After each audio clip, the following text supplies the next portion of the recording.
Okay, let's kick things off. You probably know about Enoch, right? The one who, walked with God, taken up to heaven. Yeah, that's the famous one. Well, get this.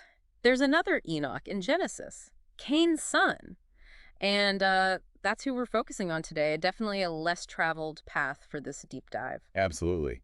And looking at Cain's son, this first Enoch, it really gives us a different angle on those early Genesis chapters. How so? Well, we've got commentaries, some linguistic stuff on what city even meant back then, Uh-huh. forum discussions.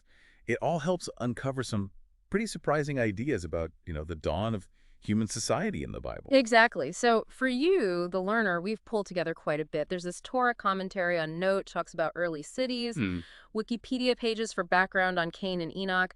This article looking just at Cain dedicating the city, Right, the dedication aspect. an analysis of Genesis 4 and 5, that whole offspring of the woman idea, and even a Reddit thread digging into Cain building the city. A good mix. Yeah.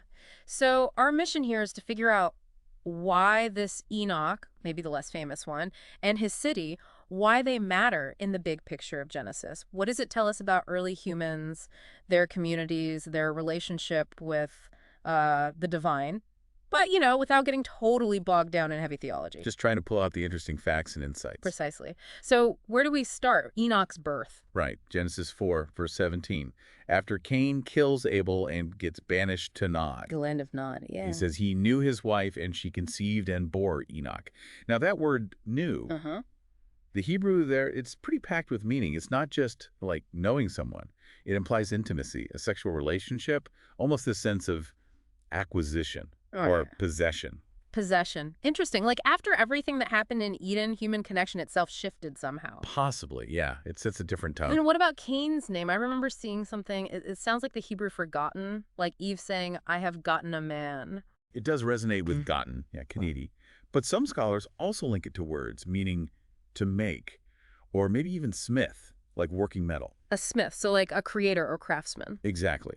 Which you could argue kind of subtly hints at what he does later, building something. Ah, foreshadowing. Okay. So Cain has this name, maybe implying making things. He's banished. He knows his wife. And then Enoch is born. Enoch arrives. Cain's first kid in this new post-expulsion reality. Which brings us right to the next big thing, building the first city. The very first city mentioned in the Bible, Genesis 4.17 again. Then Cain built a city and named it after his son Enoch. That's A huge, massive milestone. Urbanization begins right there. pretty much. But here's where it gets even more interesting. Oh, One source we looked at from the Armstrong Institute suggests you can maybe read the Hebrew slightly differently. how so? It raises the possibility that it was actually Enoch who built the city, Wait, Enoch built it, not Cain? potentially, and that Enoch then named it after his son Erod. Whoa, okay, that changes things. So the city Enoch might not be named after Cain's son directly, but Cain's grandson. It's a possible reading. And that same article tries to connect Erad's name, or maybe Erid, to the old Sumerian city Eridu. Eridu. They note that the U sound at the end of Eridu is like a pretty standard suffix in ancient languages around there. So Mhm. maybe Erid, Erid, Erid, Eridu.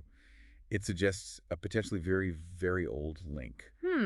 A possible echo in real-world ancient history. That's fascinating. But stepping back a bit, whether it's Cain or Enoch doing the building, the act itself is monumental. Yeah, the move towards settlements. Exactly. It's a shift away from being nomadic. It shows human ingenuity, organization, building these concentrated communities. Okay, but then we have this Torah commentary, the one by Rabbi Sachs. It throws a bit of cold water on the whole city's a great idea, doesn't it? It does offer a counterpoint, yeah. It suggests there's a kind of tension in the Torah about people bunching up in cities. Attention, like it's not automatically seen as a good thing. Right.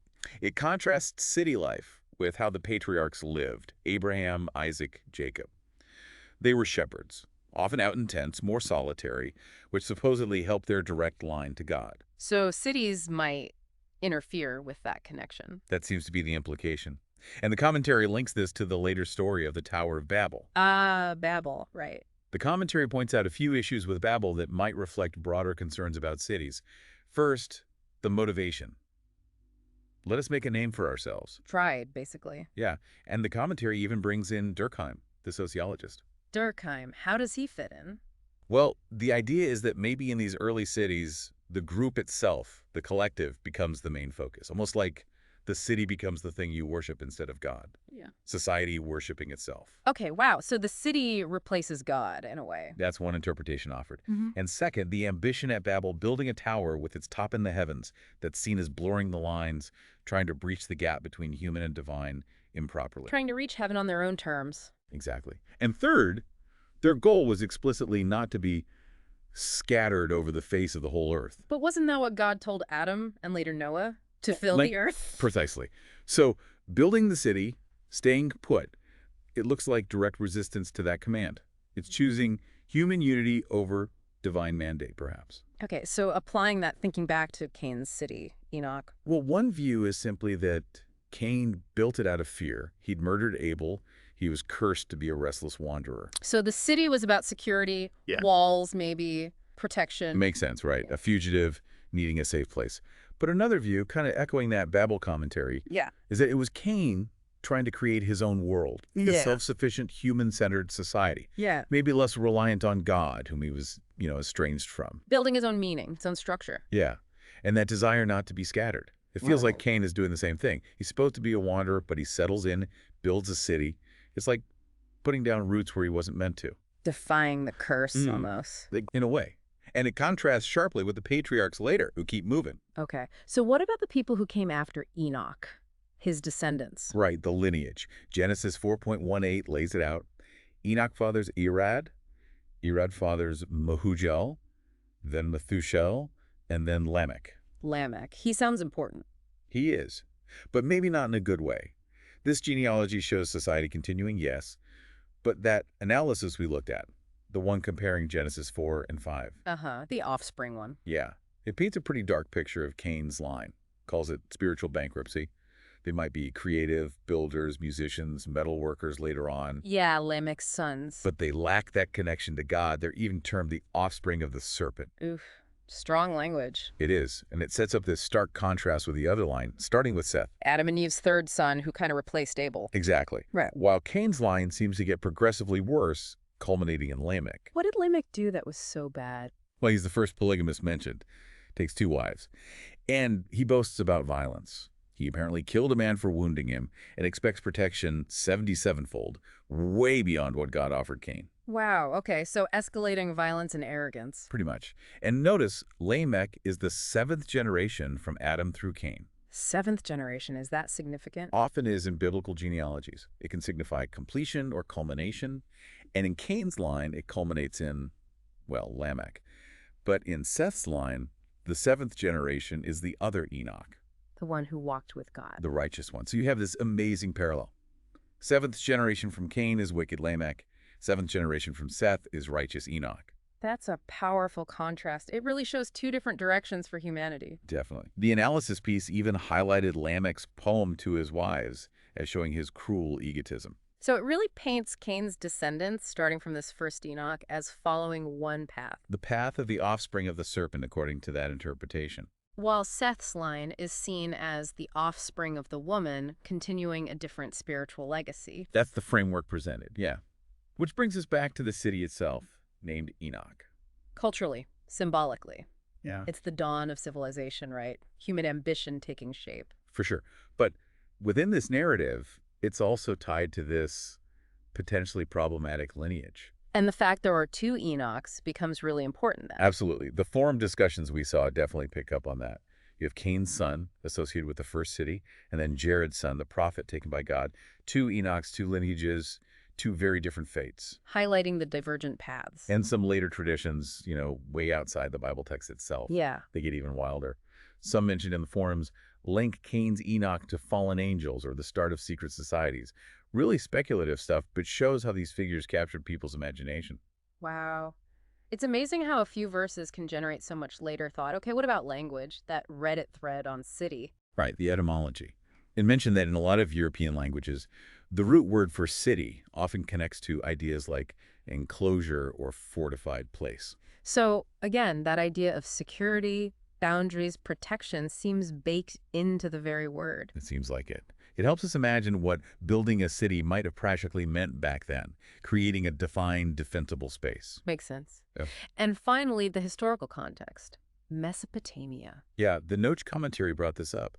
The whole area where the Babel story is set, Mesopotamia, was the cradle of early city-states. Like Ur, where Abraham eventually comes from. Exactly. Sumer was the earliest civilization down there, way back in the 5th millennium BC. Cities like Uruk and Ur had texts from the 4th and 3rd millennia BC. So cities were definitely a thing in that part of the world historically. Oh, absolutely. Huh. And remember the detail about kiln-baked bricks at Babel? Yeah? That matches archaeology from Mesopotamia. They developed that technology. Even things like the Sumerian king list, though it has crazy long lifespans listed, it points to how ancient city building was there.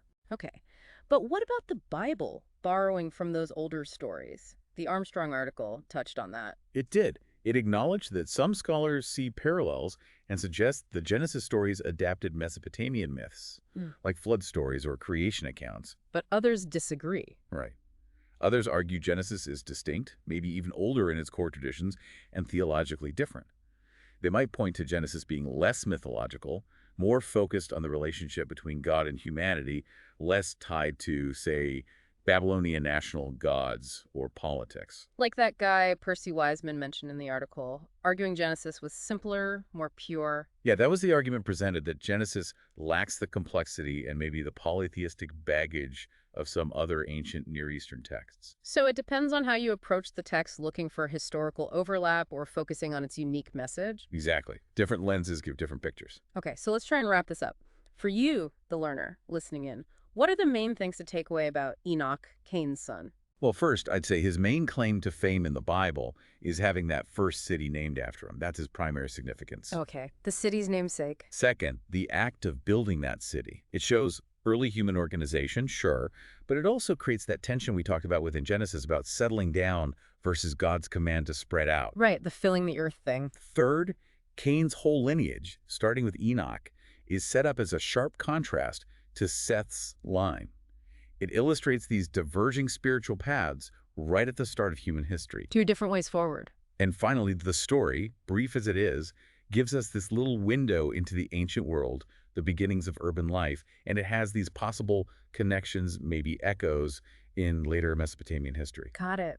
Okay, so here's something to chew on, a final thought. Yeah. Think about why we build communities today. What drives us? Is it mostly about safety, security, self-preservation, kind of like Cain might have felt building his city? Or should it be more? Right. Or should our communities also connect to something bigger, some purpose beyond just us and our immediate needs? How do the actual spaces we build, our cities, towns, neighborhoods, even, our online groups, how do they end up shaping what we value, our relationship with the world? That's a good question. How our structures shape us back. Definitely something to think about.